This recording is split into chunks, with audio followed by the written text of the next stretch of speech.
This is Larry and Anas making your day with part 14 of the Milk Wars. Chapter dealing with the bureaucracy. And they continue to quote. Dr. Martha Kayadan of the UNICEF was once an employee of the Department of Health, as still is her friend Dr. Nitz Basilio, who was in charge of the breastfeeding in the Department of Health. Both share an almost pathological antagonism to the private sector. When Dr. Alipui, the head of UNICEF, that funded a seminar, specifically asked Kayadan to invite Elvira to the meeting, Kayadan and Basilio arrogantly told Elvira to her face that there is no room for her. The father of the unholy trinity and the older and wiser advocates from other nations have this to say to the daughter Elvira about the psychological makeup of lower echelon bureaucrats. And we quote, "They are not very bright and they know it. Because of this, they are very insecure in the jobs that they occupy. To them, the job is not an opportunity to perform, but a sinecure that must be held on for dear life until the time comes to retire. Any change from the status quo is more likely for the worse than for the better. Therefore, they tend to hibernate and mark time by doing nothing. They hate most activist advocates like Elvira, who demand performance from them because anything they do may be done badly and expose their inability to perform the simplest tasks. They love most the milk companies who praise them to high heavens for not doing their job.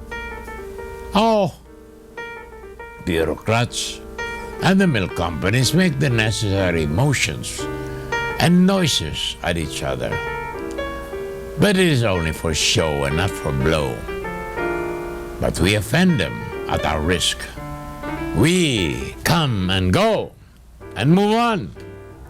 But bureaucrats last forever, protecting each other's asses. More about this after these messages.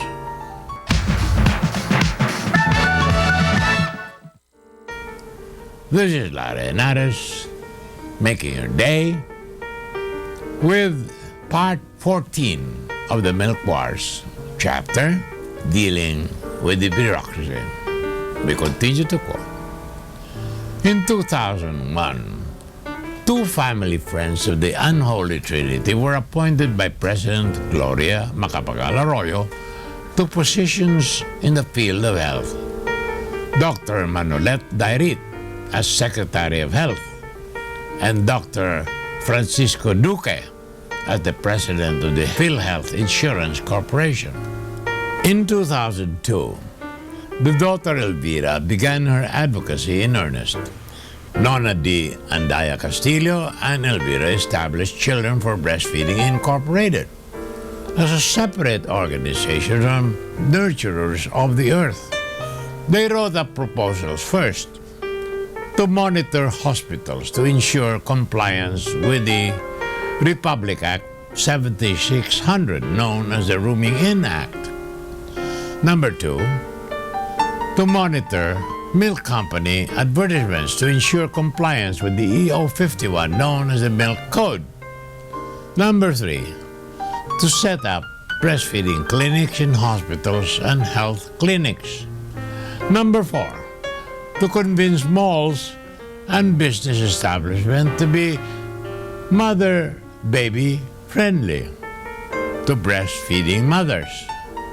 Number five, to establish the Lactation Library and Training Center. Such proposals went to the Department of Health, the PhilHealth Insurance, the City of Makati, and Senator Pia Cayetano. Secretary Dairit assigned Undersecretary Margarita Galon to study the proposals. But this was abandoned after so many months without informing Elvira, because the department decided to concentrate their attention on an attempt to break the Guinness World Record for simultaneous calisthenics, for goodness sakes.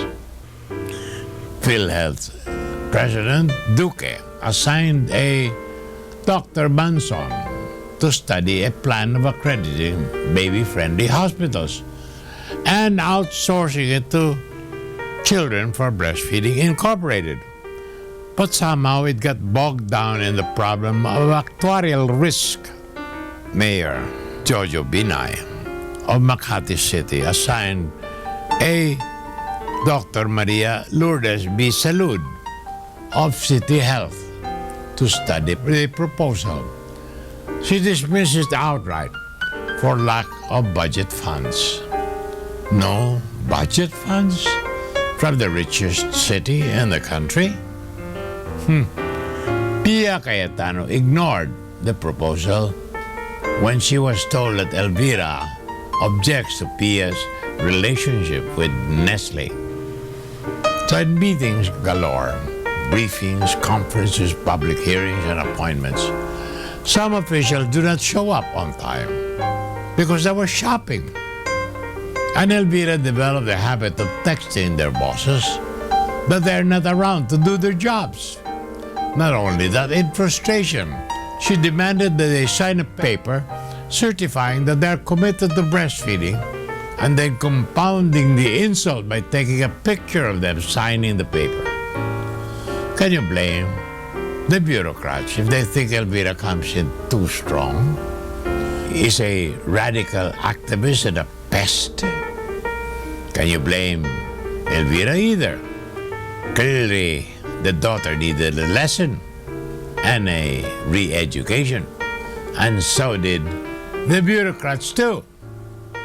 The father was to supply the lesson and education. This is Lara Henares making your day, saying good day, God bless you. Thank you very much for being with us. Till next time, hasta la bye-bye.